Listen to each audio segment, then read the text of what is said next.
Hello, I'm Willie George. I want to welcome you to another edition of the Faith Roots Podcast. I hope you enjoy these as much as I enjoy putting them together, and I hope you're learning something. And this is probably one of the most important lessons you can ever learn, how to receive from God by the revelation of the Holy Spirit. It's just so very, very important. 1 Corinthians chapter 2, in verse 12.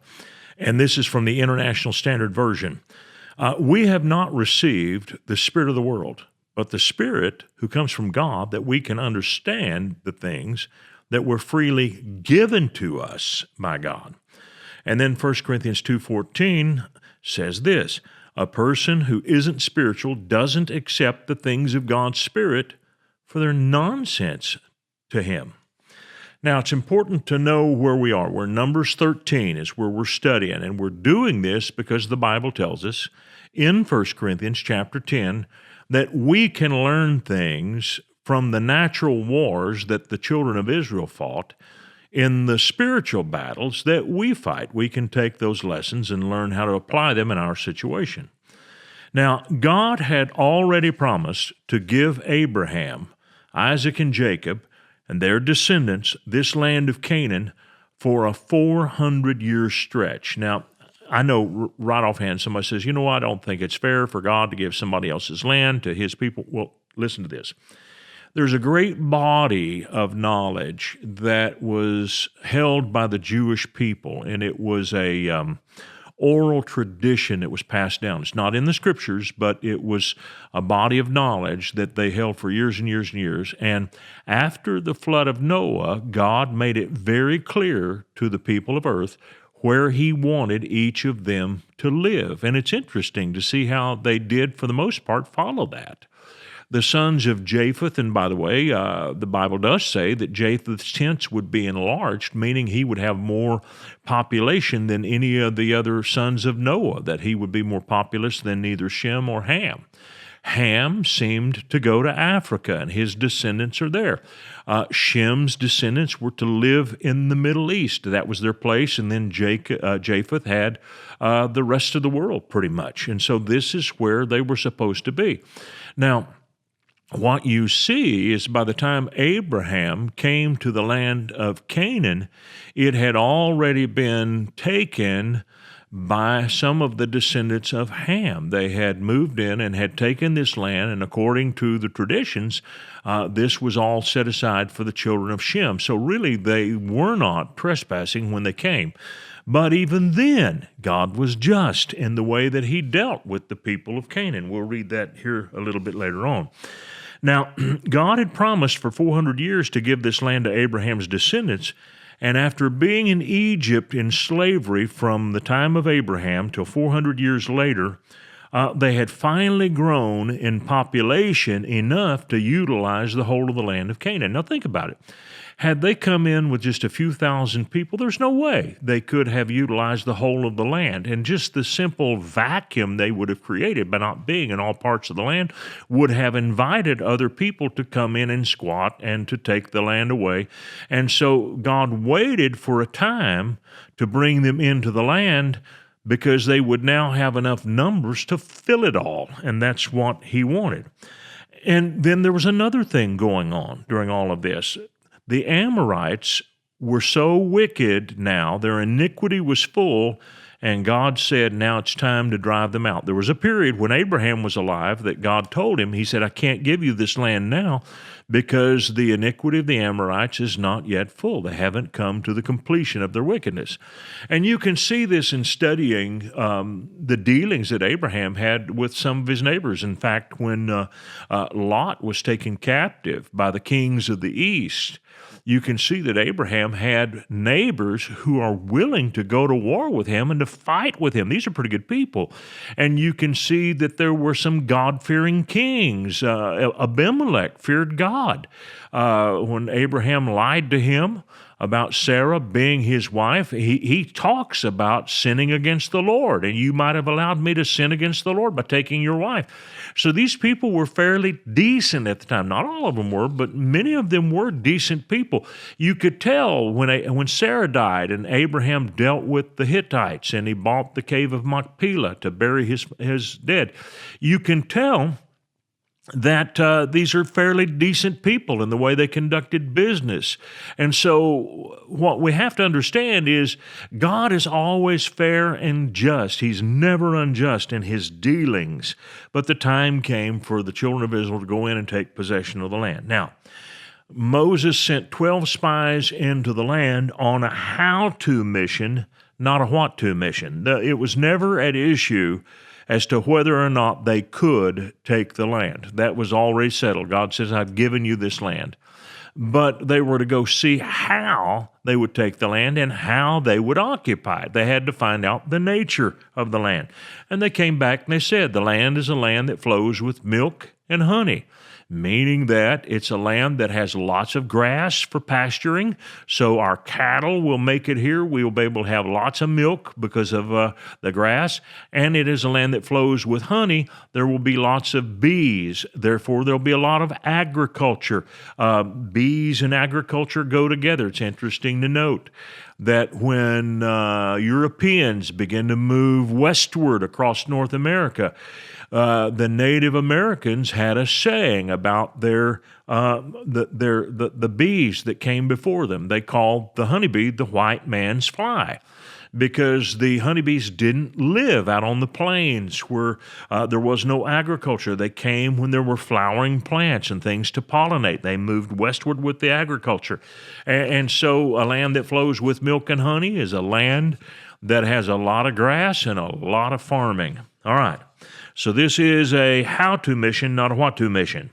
Now, unfortunately, there were 10 of these 12 spies who were entirely natural men, and they based their observations totally and completely on what they had seen with their physical eyes. Now, we've learned that you cannot walk in faith if you receive all of your information from what you see, hear, smell, taste, and feel. You have to receive spiritually in order to have faith. So these spies came back and they told Moses, they said, we went to the land where you sent us. It truly flows with milk and honey, and this is its fruit. And we know that they showed off the 3 different kinds of fruit. We know what those fruits mean. This was their destiny. Nevertheless, they said, the people who dwell in the land are strong. The cities are fortified. They're very large. Moreover, we saw the descendants of Anak there. Anak was a giant. The Amalekites dwell in the land of the south. The Hittites, the Jebusites, and the Amorites dwell in the mountains. And the Canaanites dwell by the sea and along the banks of the Jordan. Then Caleb stepped up, and he quieted the people before Moses, and he said, let us go up at once and take possession, for we are well able to overcome it. But the men who had gone up with him said, we are not able to go up against the people, for they are stronger than we.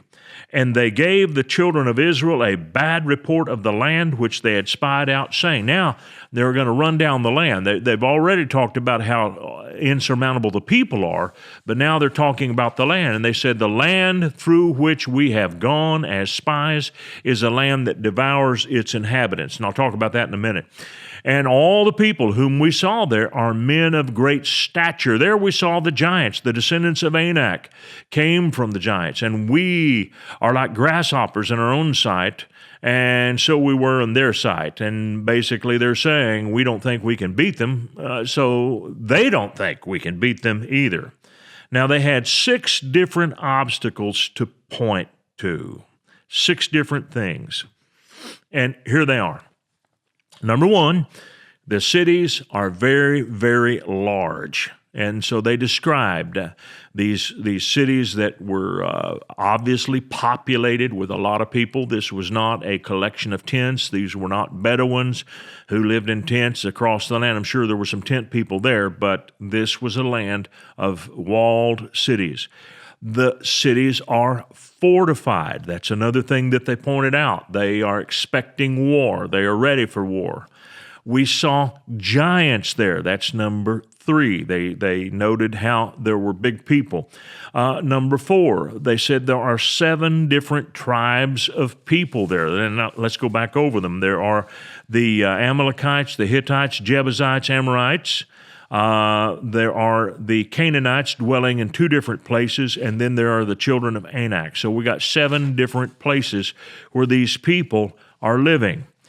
They're spread out. They have covered the whole land. They're all over the place. Mountains, they're on the seacoast, they're along the Jordan River, they're all over the land.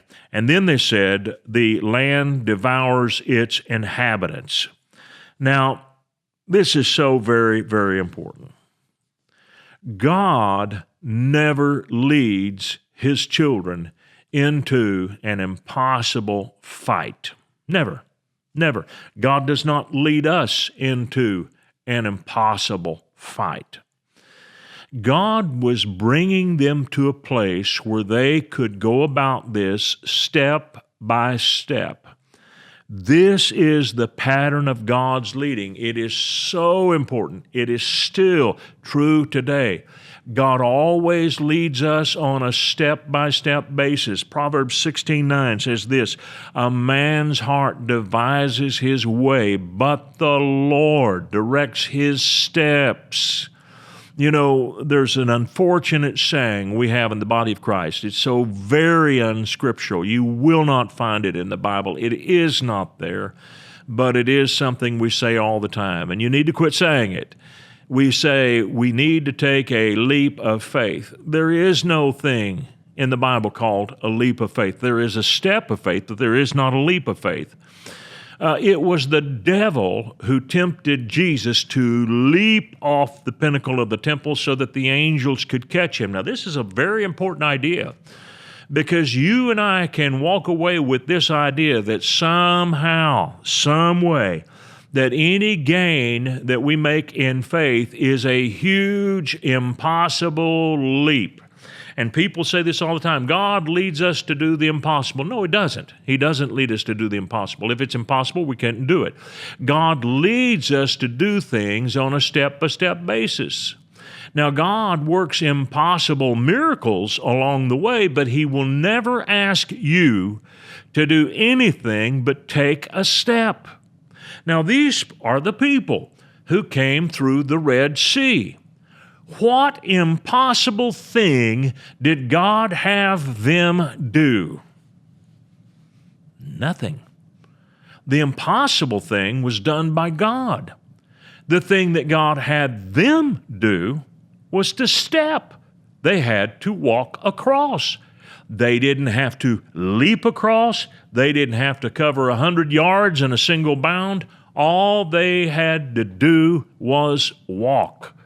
God will never lead His children anywhere by leaps and bounds. It is not His way. Now, here's the miraculous thing. After a period of time, we look back and we can see an amazing amount of ground taken. We can see a whole lot accomplished. Over the years, I've been led by God to build church buildings and so forth, and I suppose I've built at least $100, maybe $120 million worth of structures over the years, and both a kids camp, a retreat ranch, and then all of our church buildings at Church on the Move. And along the way, different houses that my wife and I have lived in. So we've built a lot of stuff. I'm a builder. I love that. It's something that I've enjoyed doing. I had to learn to do it, but I've enjoyed doing it. Here's the thing. I didn't do any of it all at once. We did it one step at a time. We didn't do 5 buildings at the same time, one at a time. You know, it's amazing what you can do when you're willing to do one thing at a time, and you take that step and you finish it, and it's like walking up steps. What does a step do?